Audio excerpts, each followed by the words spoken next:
Good evening, everyone. It's December. Holy cow. I will call to order a meeting of our licensing board. It's December 1st, 2025.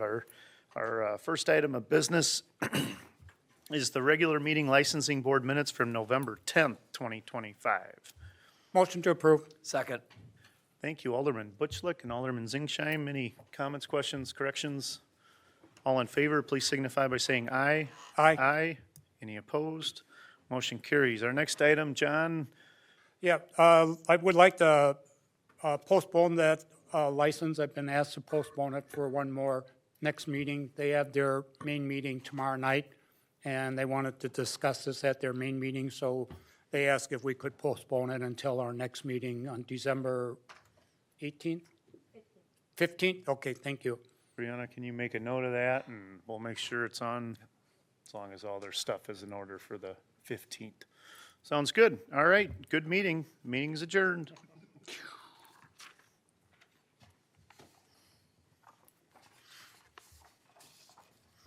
Is there public works tonight? No. Okay. Then, and that be the case, I call the meeting in, call order meeting of the Finance Committee.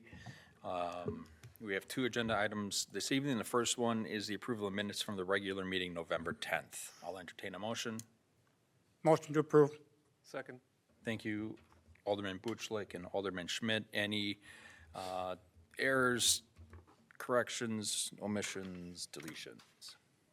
There being none, all those in favor signal by saying aye. Aye. All those opposed? That motion carries. Second item is the 2026 collective bargaining agreement between the City of West Bend and the Dispatchers and Clerical Union, Local 503. I'm going to turn to Jesse on this one. You bet. Thank you very much. So this evening we have a bargaining agreement, a collective bargaining agreement with the Dispatcher and Clerical Union, Local 503, before the Finance Committee for consideration. A bit of context with regards to this agenda item. So this particular unit, being the Dispatchers and Clerical Union, are not sworn officers, nor are they sworn firefighters or protected services, even though they're woven into the fabric of that department.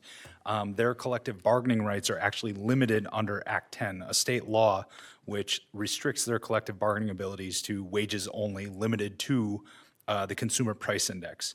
In this particular case, for this specific agreement, the Consumer Price Index for a wage adjustment was capped at 2.64%. So that's kind of the groundwork as to the discussions between this group and the city. So a summary of the agreement that we reached, being a very short agreement, because again, the terms or the items that can be bargained are very, very limited in accord with state law. Where we landed after a morning's worth of discussions with the group, the clerical group would look to receive a 2.64% wage adjustment or cost of living adjustment, for which would be effective 1/1 of 26. The dispatch group portion of the group, they actually had, we accomplished a couple of things here with discussing this part of the group. There are multiple pay grades for our dispatchers. Prior to this new contract taking effect, there were 3 with this new contract that would be reduced down to 2 pay grades. And we would be moving employees up a grade. So if they were in 3, they would move up to 2, 2 into 1, and there is a 2% cost of living adjustment that accompanies that. All of those mathematics establishes a new base wage rate for dispatchers at $31.44 per hour. Again, the effective date of the this new collective bargaining agreement, should it be ratified by the city, would be 1/1 of 2026. The two major accomplishments, just to kind of recap, the two major accomplishments out of this discussion were simplification of the dispatcher pay grades, just simply for human resources and payroll purposes, but then also maintaining market competitiveness and a good faith effort in negotiation. So that is a quick summary of this bargaining agreement. Thank you for that overview, Jesse. Appreciate that and the work you and the team put in on those negotiations. I'll entertain a motion to approve. Motion to approve. Second. Thank you, Alderman Sparts and Alderman Bergquist. Any questions for Jesse? I just have one, as we look at the 2026 budget, Jesse, with these increases, this falls within the budget that you have set forth for 2026 without any impacts. Yes, It's it been does, primarily accounted due for. to the limited nature of the bargaining that we're able to do with this particular group. It was, in essence, somewhat easy to budget for, so yes, fully accounted for. Okay, perfect. Thank you very much. We have a motion and a second. All those in favor signal by saying aye. Aye. Any opposed? That motion carries. There being no further business before the Finance Committee, I adjourn as chair. Good evening. I will call to order a meeting of the Common Council. It is Monday, December 1st, 2025. More than 24 hours in advance of tonight's meeting, notice of the time, place, date, and subject matter of the meeting was posted in accordance to Wisconsin State Statutes. Clerk, can you confirm this meeting was properly posted? Yes, it was. Thank you. I invite you to join me in the Pledge of Allegiance.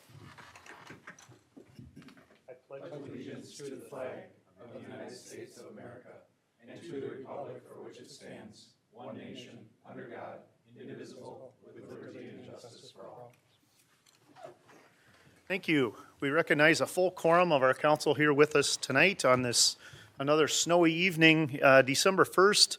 I was just told 10 minutes ago is Snow Driver Operator Appreciation Day, which is pretty fitting considering the weekend that our operators had Every day is. over the weekend. And so if you see a snowplow drive by your street, they do appreciate a thumbs up, a wave, just some sort of recognition that you see them and appreciate what they're doing.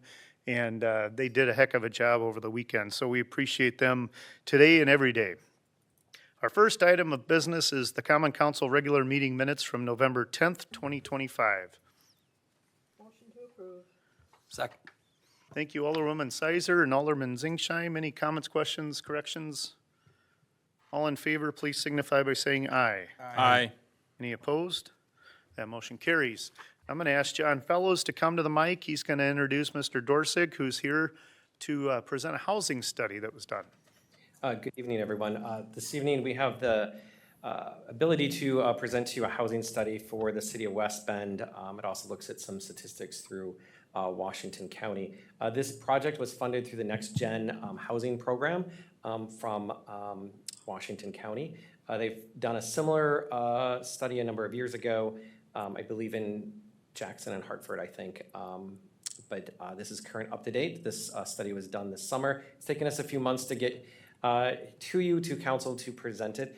But I'm going to turn it over to Eric, and he'll be able to walk you through the study. It's a lot of reading. I'm sure you all dove into it on Saturday during the storm, but he'll provide some highlights. And then afterwards, if you have any questions, that'd be great. Or feel free to give me a call in the days or weeks ahead, and I'll be able to answer any questions. Thanks. Thanks, John. Good evening. So my name is Eric Dorsching. I'm the president of Tracy Cross and Associates. We're based in Schaumburg, Illinois. We are a residential market research and consulting firm. We do housing studies for a variety of clients, from builders and developers to municipal bodies to lenders, investors, whoever's interested in understanding the housing market or a particular development's viability, et cetera. They come to us. We've been in business since 1980. I joined the firm in '89, right out of school. I've been there quite a long time and have done this. And in this particular instance, we were contacted by WestGen and John in particular, and as well as the county, to take a really objective and unbiased look at the potential and the opportunity and the viability of new construction housing, both for rent and for sale, in both Washington County as a whole, and then with a focus on West Bend as a huge component of that county. So our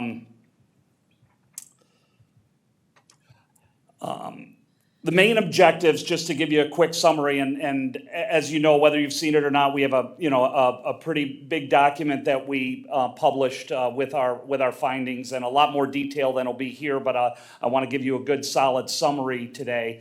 But really, our objective here was to really forward an understanding of relevant market trends that exist in not just kind of 10,000 feet in the air, but really an on-the-ground look at the housing market and its state and what it means for the future, to assess this housing market both today and going forward, and then to provide specific recommendations, not just observations, but recommendations for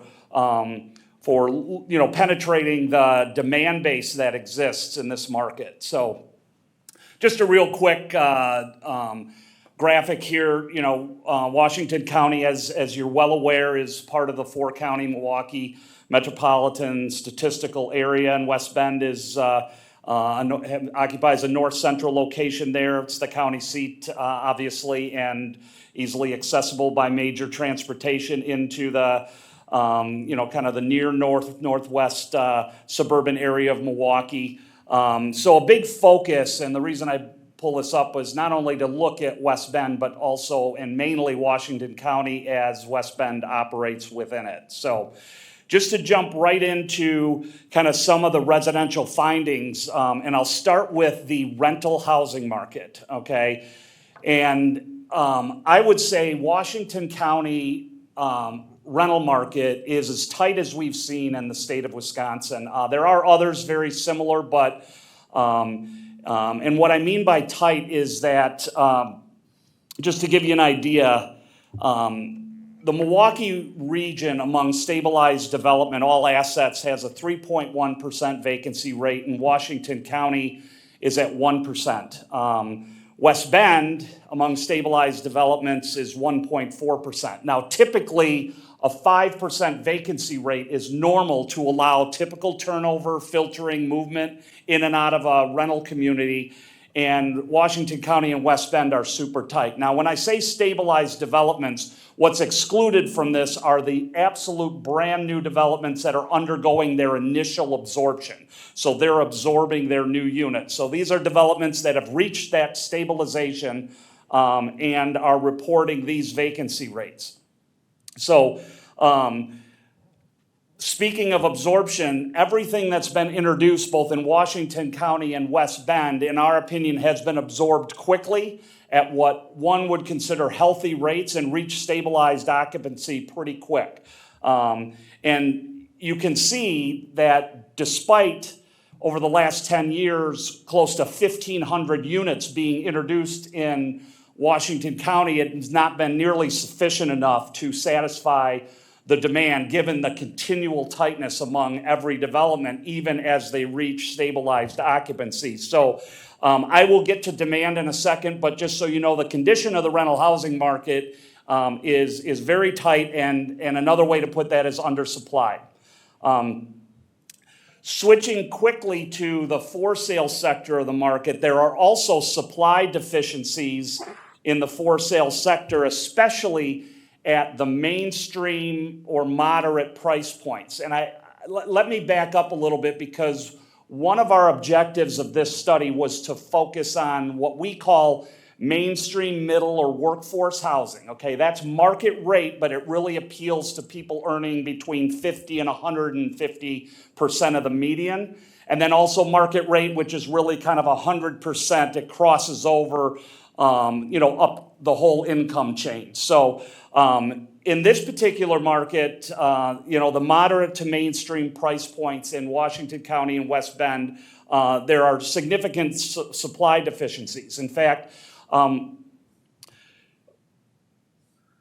think the numbers relative to price and some other figures will put this in perspective. So if you just take a look quick over the last 3 years, and we did this in the summer, so it really focuses on 22, 23, and 24. You can see the difference now in the median price of a resale, okay, on an existing home, an older stock home in the county, is almost $100,000 lower than, in fact, I took a quick look at 2025, and the median for new construction single family detached in Washington County is now closer to 520. So just in a year, it's jumped up almost $50,000 in terms of what the closings are. So what we started to see here is exacerbated now in terms of the differential between resales and new construction. And that's going to be a big focus in this discussion is how to combat that, what's happening there, because as it relates to sales rates for new construction developments, because of their higher price, they're typically at a moderate pace. You typically see an individual subdivision or community or development generating between 8 and 12 sales a year, which is considered modest by most standards. Usually a national average is selling 2 per month on average, and then there's instances where that can be much higher. Here you can see in these days on market for the resales, the pressure that the higher prices are putting on the resale sector, with days on market dropping down to 15 days on average. The normal is 72 to 90 days in any typical market, and here in Washington County, single-family resales are at 15. You're still, even at the higher price of the new construction, they're still below average, but nearly triple the time to sell a new construction as it is a resale. Very similar situation in the townhome condominium duplex market. The differential is even wider if you look at 2024 between a resale and a new construction. And one of the reasons that is because most attached, what we call single-family attached or duplexes or condominiums, are really lifestyle-oriented, highly stylized developments with higher prices. The county has yet to see kind of mainstream attached products that are trying to represent single-family detached substitutes on the basis of price. Here, they haven't got there yet. The market needs that, and I'll get into that in a second. But again, you can see the resale sector here, how fast units sell, and as the prices escalated, and it's over 400,000 again in 2025 for the attached. Days on market, because it's gone up, is starting to increase because as I go back here, and one thing I'll focus on here is that the current alignment of new construction homes is separating itself from the qualitative distribution of household incomes. It came out of COVID, costs increased, we all know that, the price went up, there was high demand to move from higher density areas to suburban areas, all these different things, supply chain issues, lumber costs, etc. While things have stabilized, the price has not gone down of costs. It's either, it's inched up or it's never come back. So that's in part influencing the higher price point. What's suffering is the volume of activity, the number of sales that are being generated, because again, which I'm gonna show you a very telling graphic shortly on how the sale of homes of new construction is working away from incomes, okay? Just a real quick graph before I get there. This is inventory. So just take a look at this real quick. What this shows is both single-family detached on the top portion and then the townhome duplex condominium or attached product lower by price range, just simply showing the number of resale closings, okay, by price point, and then at a point in time this summer, the number of listings, okay? So what that shows you on the far right column is the inventory in months, and a typical price group should have 3 to 4 months of inventory, and you can see at every price point basically below 550,000 and especially below the 450 mark, you're at half of what that should be in inventory. Very similar in the attached sector, and then it gets higher, especially in the attached sector as you get into the higher price points. So again, this is showing you the pressure being put on the existing home market right now, because income qualifying households who would like to get into new construction, even at 120, 130% of median, they just can't get into it for the home that they need for their household size.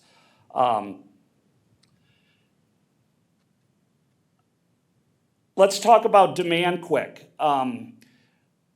Washington County is ranked in the metropolitan area second only to Waukesha County in terms of expected household growth, provided supply is made available, okay? We use a number of services. We like a division of Claritas called Environics Analytics that they are extrapolating building permit information, economic growth, et cetera, to the census figures and also bringing in the annual census community survey work. So we like their forecasts for household growth, and they're expecting Washington County to grow by just over 600 households annually. We think that's going to be tough to meet, and yet we also think that is conservative of what it could be. But utilizing that typical household growth and that expected normal household growth that over the next 5 years, and factoring other elements like replacement. You don't have a lot of older urban cores where you have a demolition and abandonment where you need replacement housing, but there's a modicum of that. But then you have the requirement for vacancies and other factors. This county could absorb 725 units annually, broken down by product segment as we have here. That's over 3,600 units through 2030, with the proper positioning. Now, we're getting away from being able to meet that for a variety of reasons, and I'll come back to that. But this is the graph I really wanted to emphasize as we get into our recommendations. And on the left side, again, this is the disconnect that's occurring. Our demand for for sale housing of 425, so 425 in the for sale sector, and we showed 300 annually in the rental sector, is based on incomes, okay? Starting with those who are going to qualify for, an entry-level house and working your way up. You can see that the concentration of product should be 250 to 450,000. And it's occurring where the sales are occurring right now is really starting at 350,000 and working its way up. And that's starting to move even higher on that side, where the income side of it moves much more gradually. So the disconnect is going to keep getting wider if something isn't done to provide the price of housing that's required in this marketplace, okay? There's a lot of statistics, a lot of additional support for this in there. We audited individual developments, both rental and for sale. And really, just to summarize, there is a need for this middle to upper middle, whether you call it workforce, whether you call it mainstream or middle. That's where the biggest gap exists in this market. That's where the biggest hole and the biggest void is. Washington County is not unlike others. Other counties, throughout Wisconsin and the Midwest are experiencing very similar scenarios. And so, we basically, some of the key things is that, let me go back real quick. I forgot to mention one thing. You see how our demand base is at 3625. When we did the study, and this hasn't changed much, even though West Bend is being aggressive to get more housing in here, it formally in the planning pipeline, only 40% of that number was found in actual proposed developments. So demand is going to exceed supply. Okay, and then if you bring in supply that, there's a demand for market rate higher end where the sales are occurring. There is demand. It's lower. Sales per development are slower, but there is demand there. And that's where most of what is proposed is going to be aligned. So all this demand that's possible is really, it's unlikely to be met anytime soon because it takes a a process to bring in the right product and get it aligned with where the market should be.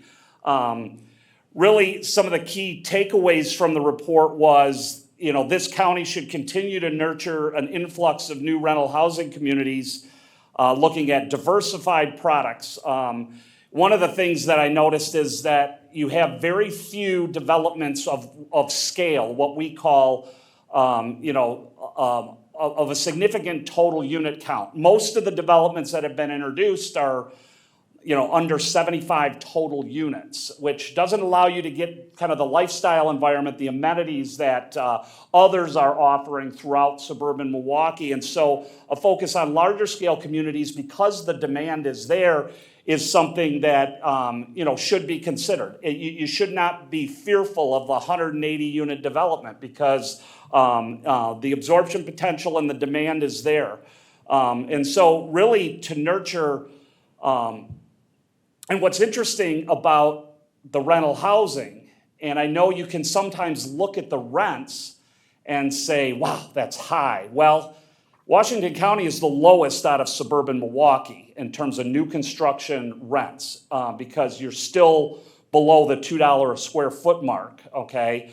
And there's not this major effort that needs to be taken to bring, like the for sale sector that I'll talk about in a second, to bring the product to market. Really, you just need to bring more of what, and if they can align with where the market is, that, starting with the studios and moving up to 3 bedrooms, you're gonna hit that 50 to 100+% of median where a lot of these renter households are located. So the key there is just to bring in more rental housing if you can.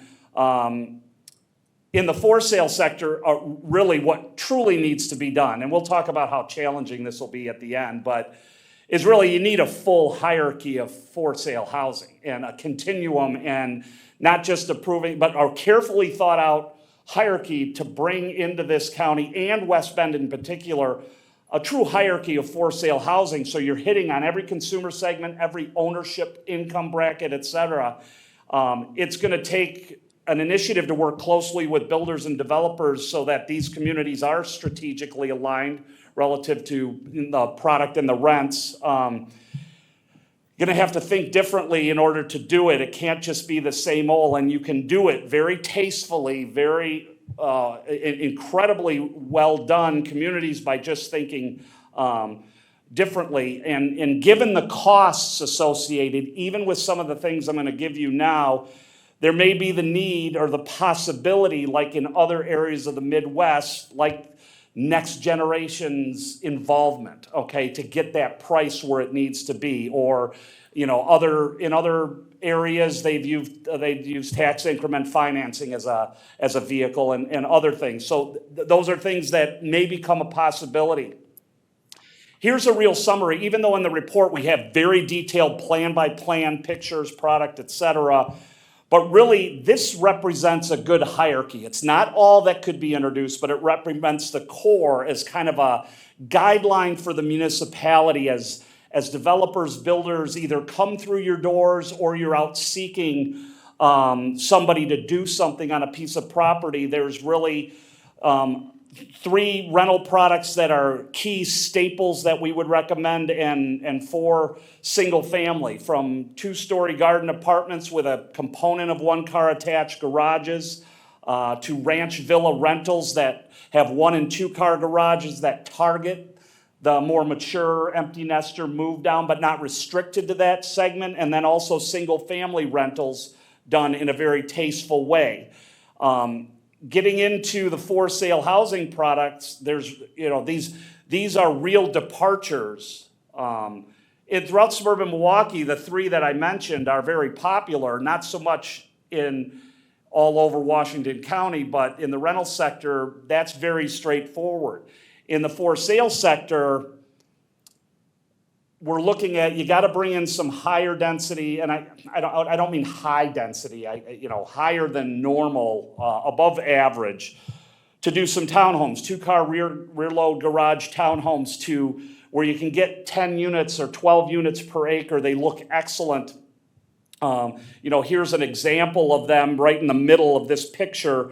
Those on the left, that's a townhome development. I can't remember, that's in Michigan, Iowa. But it's really tastefully done. It's got a rear load garage. They're 3 stories and they hit a price point under, well under 300,000. And that's the key. The key price is to have prices from $265 for that product through ranch villas, again, an empty nester targeted product, but not duplexes, doing 4-unit buildings to improve the density. And then smaller lot conventional single family, because again, the sweet spot is between 265 and 486,000. So these are what you really truly want in terms, and again, the report has much more detail.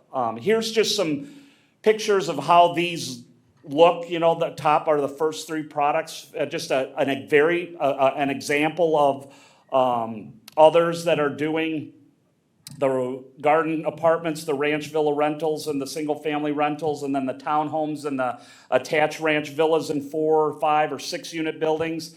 And then the variety of single-family on smaller, more narrow lots, but still very tasteful, especially, when you get the landscaping and everything in there. All right, how do you meet these price points? A builder walks through your door and you show them our study and say, here's the prices we need. They'll be like, oh, we can't do that for that footage. They'll tell you that right out. Because their mindset is, and rightfully so, this is what it costs to build. So it really, if you really want to solve the issue of where new construction housing, it's not only the densities and the generic product forms that I've showed you, but each product line needs to be efficient from a value engineered, and this can be achieved by very functional units. You got to look at designing these homes with no wasted space, so you're getting the best room count, the best room dimensions in the least amount of square footage. Optional basements. Don't mandate that the consumer, because the consumer right now in Wisconsin who has always had a basement, okay? Always. You buy a single family home, it comes with a basement. Everybody knows that. Well, they're so disenfranchised now with prices, the median in Waukesha County, suburban Waukesha County for a single family home, 1,600 square feet, is $640,000 right now. Okay, it's just out of control. And so because consumers are disenfranchised and they only have the resale sector or the rental sector, offering them the option of not having a basement and getting new construction in a very good functional home is something that it really needs to be done to bring the cost down, to give them the choice, because they will opt for no basement at a price point that they can afford that is not available on any home with a basement. 4-corner construction is key, and just to give you an idea, so you look at the home look at the bottom here. It's a single-family ranch. It's a 3-bedroom. It's a 4-corner box. Now you can put a great elevation on this, a great color scheme, and nobody knows that it's been value engineered. This is more of a typical ranch that you see on a wider lot because the garage is not integral to the envelope. It's set to the side. It's got all these corners which raise the price when you have to do that. It's all about thinking differently and putting all of these factors together to hit those price points that are required.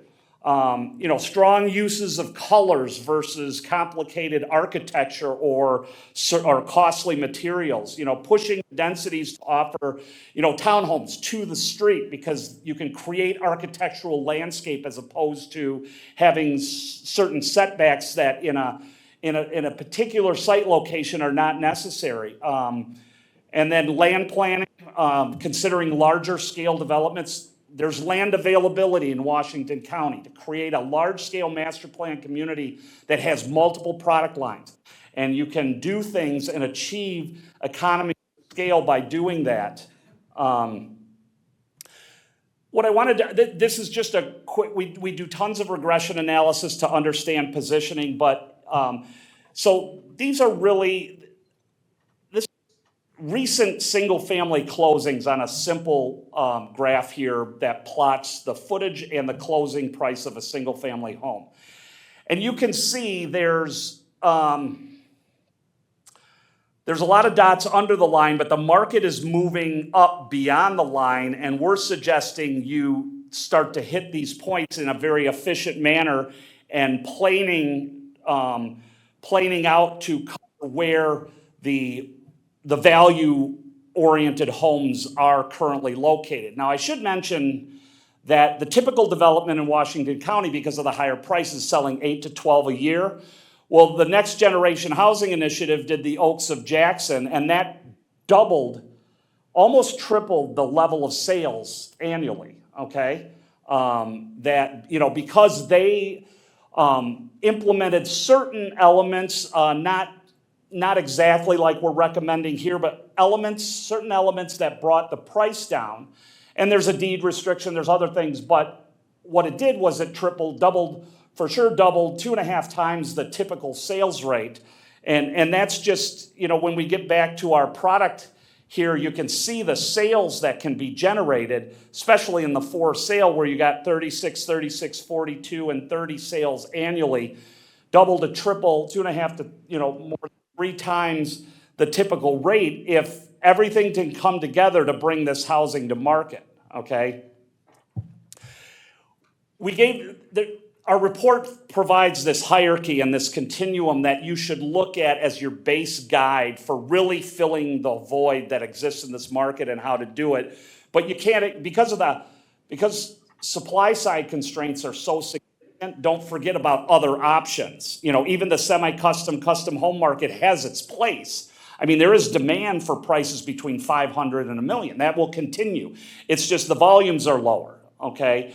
And there's not as deep of a pool. There's other mid-rise apartments that you even have down here with the district. That's, those are things that they're not part of that base continuum, but that's a product line that has its place and can be successful. Smaller scale for sale condominiums or urban townhomes, urban single family sites, narrow lot, rear load single family. I mean, there's all kinds of things you can entertain because supply is going to, or demand is going to exceed supply, so you should be entertaining a lot of it. You just have to know as you get higher in price or something's more unique, the volume's gonna be lower. The more you can get into the middle and upper middle sector of the market, the sales are gonna improve dramatically for the builders. So trying to summarize this, is difficult because there's a lot more in the report, but you shake your head like that's just not possible. Well, it really takes someone to orchestrate and someone to really buy into what needs to be done relative to value engineering, densities, land planning, product design, yet not compromising the functionality, the curb appeal, what West Bend wants to see and feel in the community. That doesn't have to be compromised because that can be handled with both architectural and topographical landscaping and other elements. But really, to achieve the goals in our study, it really will take a public-private partnership of sorts to make a development and come in and really bring housing, bring a housing community that's going to satisfy where the demand actually exists. And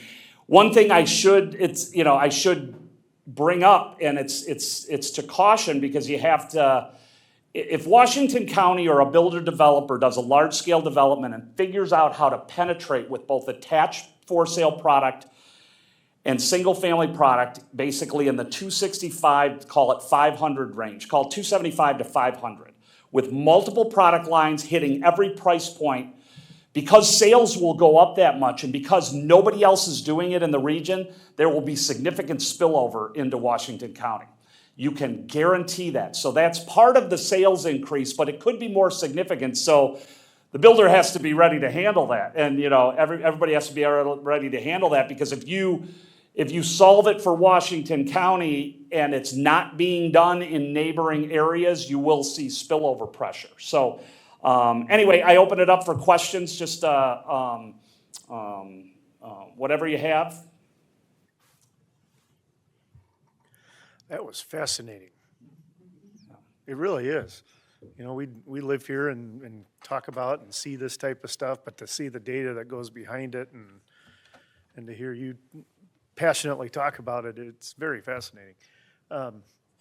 Any questions anybody has? The full report is obviously in our agenda packet. Anybody watching at home can certainly see that, and we always record. And if you're really interested, I encourage you to read it a couple times. I mean, it's a market study. You're like, oh, okay, I'd rather watch a Packer game. But it is really, there is a lot of good information, and you go through it twice because you make notes, there's things, and it's also to serve as a guide for, if you go back, those first 3 for sale, see, the rental housing market is just gonna flow because the rents are at a point, even though you might think they're high, they're really not, because the $1,200 a month for, not getting into single family rentals, but the $1,200 to $2,200 a month right now for all these different plans from say 600 to 1,250 square feet,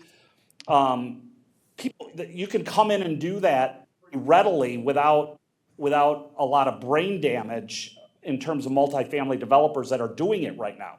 It's the single family or the for sale sector that has got to be pulled back if you want to do it. But the courtyard townhomes, the ranch villas, and the conventional, the small lot single family, those 3, they do fall in, they just happen to fall into the parameters of what next gen housing is doing, their parameters. So there may be something there for them to get involved with. It's possible. I'm just saying it falls within their parameters.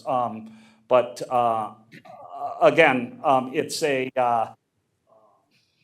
there's a great opportunity. And I just think that you probably hear from a lot of people the price of housing, how high it's gotten. Yes. So if I could ask, is just sort of reduce this down to a short comparison.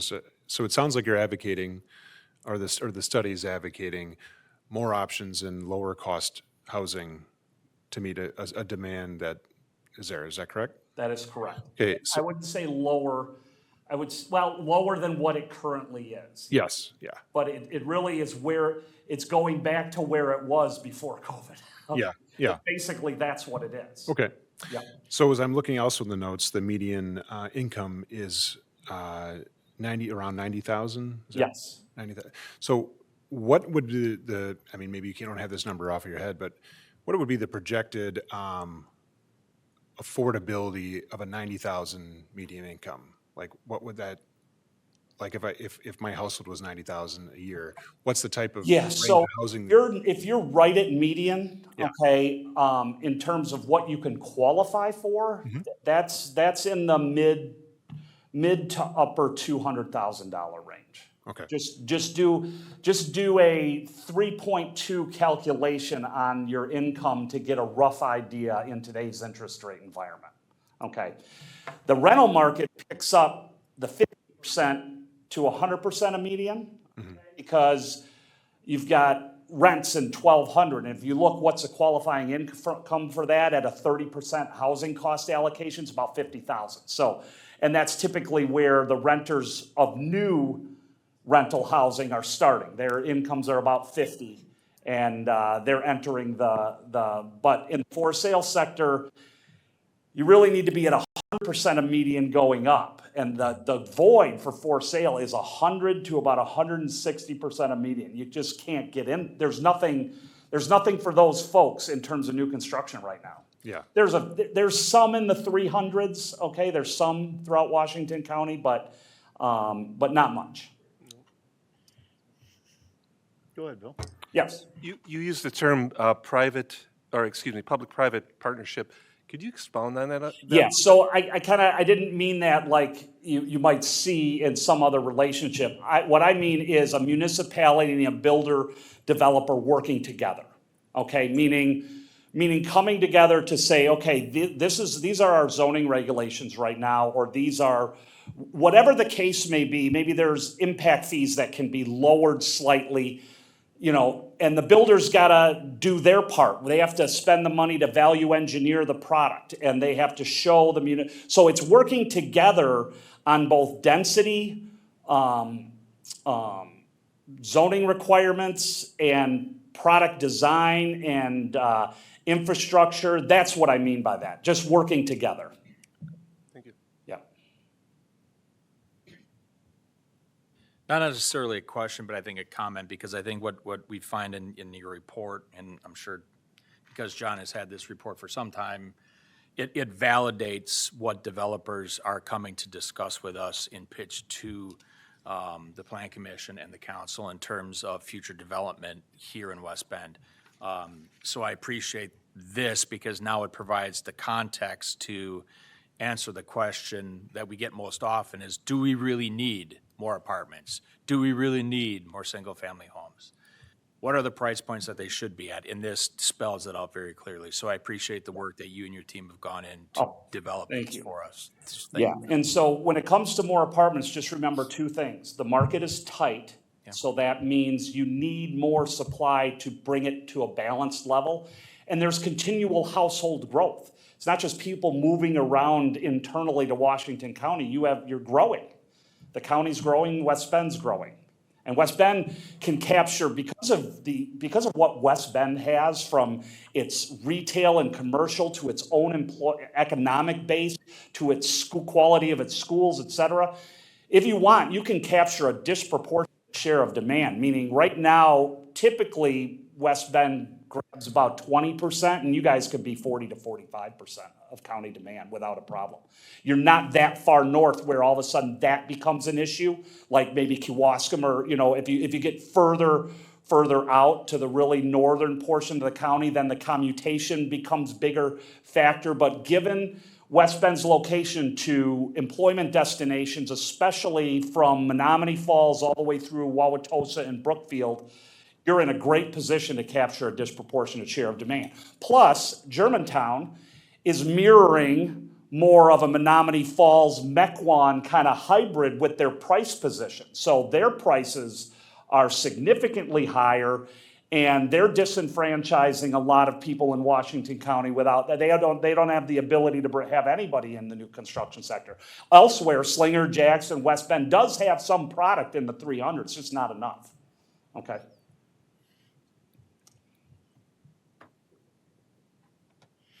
All right.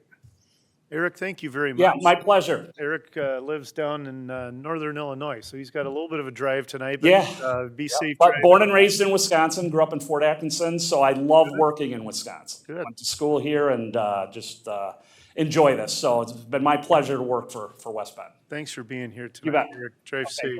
Thanks. All right, we will move on to our consent agenda. Our consent agenda just has the 2026 collective bargaining agreement between the city and the dispatchers and clerical union, Local 503. I'll entertain a motion on consent agenda. Motion to approve. Thank you, Alderman Zingsheim and Alderman Sparts. Any comments, questions?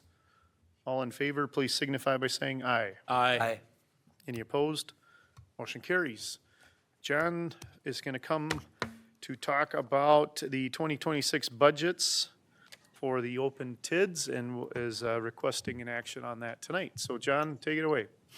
Sure. So in your packet today, you have a map of the tax increment financing districts and a number of other documents. Each of those documents, the top chart on those documents shows the anticipated revenue for each TID, and the lower one has the anticipated expenses for each of the TIDs from that perspective.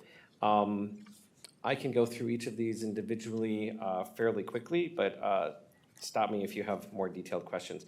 So in TID number 3, that is over by the airport, we are anticipating a revenue and expense of about $751,000. There will be some remaining balances for back to the sewer utility and the general fund. Sewer utility would be about 1.6, and the general fund, we would pay off a little bit. and that would be, leave about $500,000. For TID number 4, that would be what you might consider the area by Walmart. The revenue expenses are anticipated to be about 1.6 million. There is a shared increment from TID number 4 and number 5. That would be about 712 each for TID number 4. TID number 5 is the depot area. We anticipate revenue and expenses to be around $1 million. The TID will receive about $712,000 from TID number 4, receiving that area. TID number 6 is the Paradise area by Myers and Menards, that sort of area down there. Revenues expected to be about $1 million, and the TID will provide a shared increment to TID number 9 of about $965,000 for that district. Industrial district number 7 is expected to be just under $500,000 in expenses and revenue, and it owes nothing to the sewer utility at this time, and the remaining balance for the general fund at the end of the year would be $165,571. Note, TID number 7 is in the process of being closed this year, so this will be the last budget year for that district. TID number 9 is over by the museum. Revenue and expenses are anticipated to be 1.9 million. It does receive a shared increment from 4 and 6 to a total of 1.6 million. It owes nothing at this time to the sewer utility, but it does owe 1.4 million to the general fund at the end of the year. TID number 10 is the cast iron just north of Washington Street. Again, that's kind of a similar situation where it's estimated to have a budget of and revenue of 1.1 million. The remaining balance to the water utility is just above $500,000, and it owes nothing to the general fund. TID number 11 is the industrial area just to the west off of South River. That area is expected to have a revenue and expense of just over $500,000 with about $105,000 to the sewer utility and 1.7 remaining at the end of the year for payment back to the general fund. TID number 12 is the Gale area. It's a revenues and expenses expected to be about 1.8 million, with the balance to the sewer utility as being about 1.3. It would remain 0 for the general fund. TID number 13, industrial areas. Revenues, expenses are about 137,000. It owes nothing to the sewer utility, and the remaining balance to the general fund is about just under $500,000. And then the West Bend Manufacturing Center, TID number 14, is anticipated to have revenue and expenses about 657,000. It doesn't owe anything to the sewer utility, and the remaining budget to the general fund would be about 480,000. And then TID number 15, the revenue expenses is anticipated to be 1 million, a little over 1 million. And then for Sand Drive, that's TID number 16, revenue expenses are estimated to be about $606,000. For TID 17 and 18, there have not been any. It will be the first year for both potential increment would happen following on 1/1 of 27. And so we would anticipate budgets for 17 and 18 to be presented next December. I ran through that really quick, maybe. Sorry about that. Any questions? Seeing none, I'll entertain a motion on approval of these TID budgets. Motion to approve. Second. Thank you, Alderman Sternig and Alderman Zingsheim. Any other comments, discussion? All in favor, please signify by saying aye. Aye. Any opposed? Motion carries. We'll move on to our reports tonight. Our library board on November 18th. Thank you, sir. Thank you. The last meeting of the library board was held on November 18th. The consent agenda was approved with amendments to the minutes from the last meeting concerning the musical garden I told you about, and the MOU with Roots and Branches outlining care and responsibilities of said garden. Financial reports were given that included a donation from the Early Riser Kiwanis for programming. Thanks to them for their support. The director's report included the status of our search for a new deputy director. Interviews are going well. Steve provided an update on the self-check system that we are looking at to increase efficiency through current technology. There are two options that we're looking at. Just standard models without all the bells and whistles to keep the costs down. Vendor demonstration is scheduled for December 9th. Our policy of the month review included our natural disaster and emergency closing policy. A copy was sent to the board for review, and we'll discuss any changes next month, or this month, actually, December. Lastly, Steve provided a building update. The flooring replacement is done and looks great. I couldn't even tell the difference between the new LVP and the old slate that was in the front, so it's great. Stop in and check it out. And while you're there, also go downstairs to the LRC, the Library Rec Center, and check out the new mural on the wall. I think there was a posting about the work being done down there and that mural, so it's really cool. The board president reported that we will be discussing Steve's annual evaluation in December. Agenda items for consideration included strategic planning. We're looking at vendors to provide that service at a reasonable price.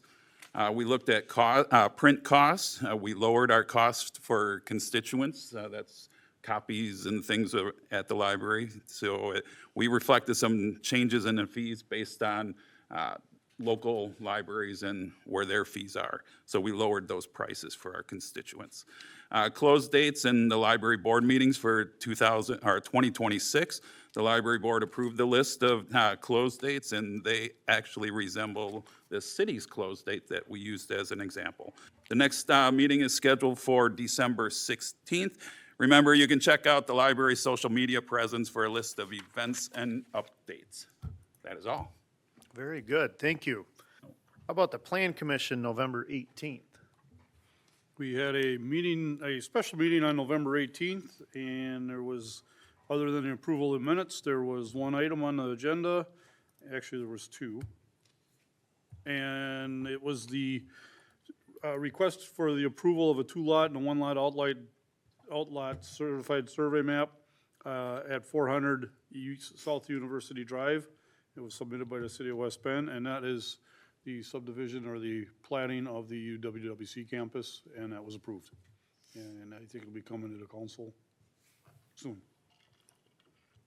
Thank you. Is it? That was it. Tourism Commission, November 20th. Yes, we had a relatively brief meeting, not in council chambers, but in the city hall.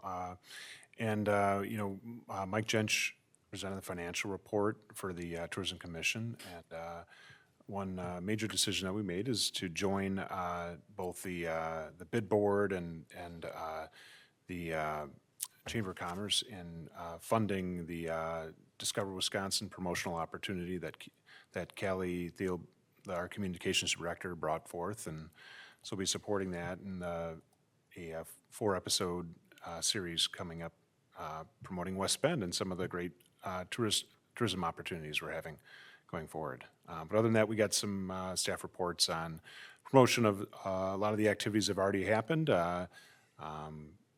highlighting, but there's also a holiday lights map. I believe that's accessible from the city, places to check out for the holiday lights, and hopefully a lot of you enjoyed the Christkindlmark this weekend, even amidst the storm. So that's all I have to report. All right, thank you. Parks, Rec, and Forestry, November 20th. Yeah, the minutes of the October 30th meeting were approved. The meeting actually took place now on November 20th, and there was a Boy Scout presentation by Colin Healy for improvements to the archery range. He plans to replace 3 of the target stands, one at 10 yards, one at 20, and one at 25. The cost is approximately $550 per stand, and he is budgeting a $250 contingency. If there are funds left over, they will be donated to the city. He plans to fundraise over winter, build a stand, and complete the project by mid-May. Mike Jensch walked the area with him and reviewed the plans, and the commission approved his project. We held a discussion of the disposition of the current skate park equipment and eventual use of the parking lot where it is located. While dedicated skate park users currently travel to other communities to practice their sport, there are still some children and some local users who utilize the current equipment. Therefore, we discussed leaving the current park open, probably through next summer, and will explore setting a closing date sometime later in 2026. Various options for the parking lot were also discussed and will be explored later. No action was taken at this time. Mike Yench was recognized for receiving an award at the recent Chamber of Commerce dinner, and in turn, he thanked his team for their support. So congratulations again, Mike. Ryan reported that soil boring is being completed for the new skate park location. The dance program is back at the library, and the regular pond will be prepped for ice skating. Dan reported via email that batting cages were completed at Riverside Park, and 2 prescribed burns, one at Riverside and one at LLC, were successful. Courtney Cox Polson reported via email also. She said a variety of programs are scheduled at the LLC, including Nature in the Classroom, Nature Storytime at the library, and a presentation on owls will be held on January 17th. There also has been an Eagle Scout request to construct a little free library for the playground area at the LLC Nature Playground. Rick Fox reported via email also the 2026 tree surety is in bid phase. That includes planting of 223 trees consisting of 17 different species. Also, the Labyrinth Garden parking stalls were completed on time and under budget. And that completed the Park Rec and Forestry meeting. All right, thank you. Administrator report, Jesse. Absolutely, thank you very much. Well, the statistics are a bit anecdotal with no formal attendance numbers. I did attend the Christkindl Market on Friday. It was very well attended that evening, and I do understand throughout the weekend there was pretty solid and consistent attendance in spite of the weather. So that was good news. Hopefully there's some traction there. I think it's a great event for downtown and kind of this in-between time between the tree lighting and the actual Christmas season. So hopefully this gains some traction and keeps going into the future. Today, City Hall actually hosted the Decorah 4th grade choir for some Christmas carols and lighting of the tree in the atrium. That was a blast to have the kids here singing for their parents and city staff in the atrium. And again, we lit our tree here at City Hall. So a nice kickoff here at City Hall for the holiday season. So my report for this evening. Thanks. Thank you. Any alderman reports tonight? Go ahead. Yep. I just want to compliment Doug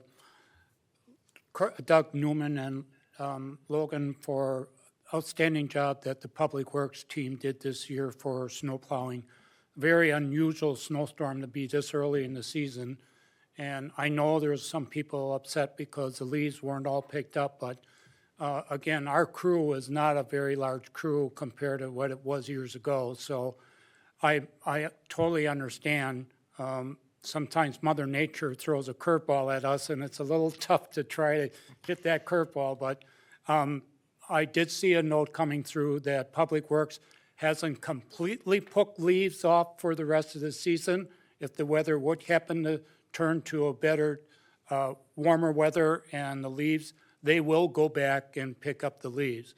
But in the meantime, there isn't anything they can do, but they said they will come back in spring. So I know normally in spring they don't go through, but they did say that they will come back in spring and make sure that whatever was remnants from this fall, they would take care of that. But kudos to the crew. I mean, that was a long storm, and they did a great job. Outstanding. Yeah. Anyone else on this side? I would just add a comment on that. I definitely affirm the big challenge of doing this big snowstorm and amidst calls to the leaf collection. Just a question, I think it's pretty clear, but you could still bundle up the leaves and drop them off at the city collection. If you're wondering, it might be a little bit of a chore to shovel that into a paper bag or whatever. But yeah, that's still an option for people worried about the leaves.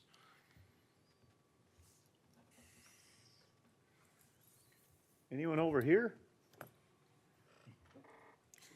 Just want to remind people that Enchantment in the Park is open and will be open until December 24th. It's a fabulous event and very, different things on different evenings, but there are marshmallow roasting pits and horse and carriage rides and Santa some nights. Excellent community event because many, many nonprofits are involved in the city and many, many sponsors. It's a wonderful city event, so please get out there. If not once, then even more than that. It's always a good event. Yeah, great. I asked Jesse to pull up something that was in his newsletter to all of you. But just as a reminder, Jesse had a nice meeting with Lori Winters at MOA, and she has invited the city staff and families and all of us to an open house, free of charge at MOA. And it's on December 11th from 4 to 6. And I know I've said it before, but they've got a really neat Frank Lloyd Wright exhibit in there right now. And they are opening their doors just for city staff, family, and all of us. And way to go setting that up. That's pretty neat. We haven't done one of those with MOA that I can ever think of. So if you're around on December 11th from 4 to 6. All right. I got to find my paper here. Oh, there it is. We have a couple of items that may be appropriate for closed session tonight. So I will read these and then ask for a motion. Our first is to adjourn into closed session pursuant to Wisconsin State Statute 19.851E, which is deliberating or negotiating the purchase of public properties, the investing of public funds, or conducting other specified public business whenever competitive or bargaining reasons require a closed session. The purpose of this closed session is to discuss possible terms for a development agreement in TID 17 for the proposed industrial development located east of 18th Avenue and south and east of Corporate Center Drive. I will entertain a motion. Motion to approve. Second. Thank you, Alderman Zingsheim and Alderman Schmidt. I will call the roll. Alderman Berquist. Aye. Alderman Engelking. Aye. Alderman Butchlick. Aye. Alderman Sternig. Aye. Alderwoman Sparts. Alderwoman Sparts. Alderwoman Sizer. Sorry, John. Alderman Zingsheim. Aye. Alderman Sparts. And Alderman Schmidt. Aye. All right. Our next one is a motion to adjourn into closed session pursuant to Wisconsin State Statute 19.851E, which is deliberating or negotiating the purchase of public properties, the investing of public funds, or conducting other specified public business whenever competitive or bargaining reasons require a closed session. The purpose of this closed session is to discuss possible terms of a developer's agreement in TID 18 for the proposed residential and industrial development located east of Main Street and south of Rusco Road and generally west of the Wisconsin and Southern Railroad. Motion to approve. Second. Thank you, Alderman Sternig and Alderman Zingsheim. I will call the roll. Alderman Sparts. Alderman Schmidt. Aye. Alderwoman Sizer. Alderman Zingsheim. Aye. Alderman Butchlick. Aye. Alderman Sternig. Aye. Alderman Engelking. Aye. Alderman Berquist. Aye. All right. We are adjourned into closed session, and we will adjourn our council meeting from closed session tonight. Thank you.